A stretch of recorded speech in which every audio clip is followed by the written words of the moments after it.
After finishing building my tiny house, I found a little corner in the back of the yard with a brick planter that was overgrown. You couldn't even almost find it. A bunch of junk, and I had to just clear it out. Branches hanging down.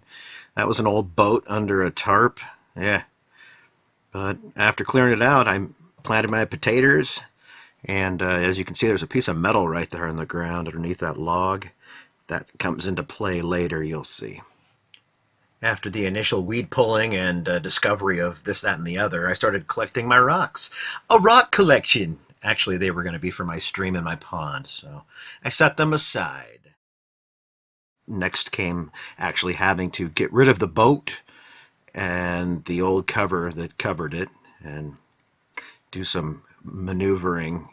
But before you can move the boat, you got to change the tire because the tire is flat due to the fact the boat's been sitting there for years. But finally, I got a chance to get to it. Installing the pond, $5, Walmart. The only thing that cost any money was actually the pump for the waterfall or the creek. But it was worth it in the end because,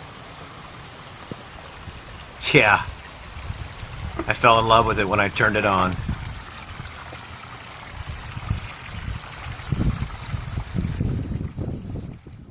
And essentially, it's a pile of crap covered with dirt and plastic to make the gully for the water to flow. And the pond is covered with rocks. It's like a circulating system. And here's the finished product almost. Graveled rocks, pathway, seating area, reclaimed picnic table, really cheap IKEA chairs, more gravel, more free ferns, free ground cover, the beginnings of a fence right there on the right if you saw that. There's the ground cover. I kind of took little chunks of that from everywhere, and here is the latest thing, which is the fire pit, and that's what the metal was used for. I found the junk metal and bam! Instant fire pit. It turned out pretty good.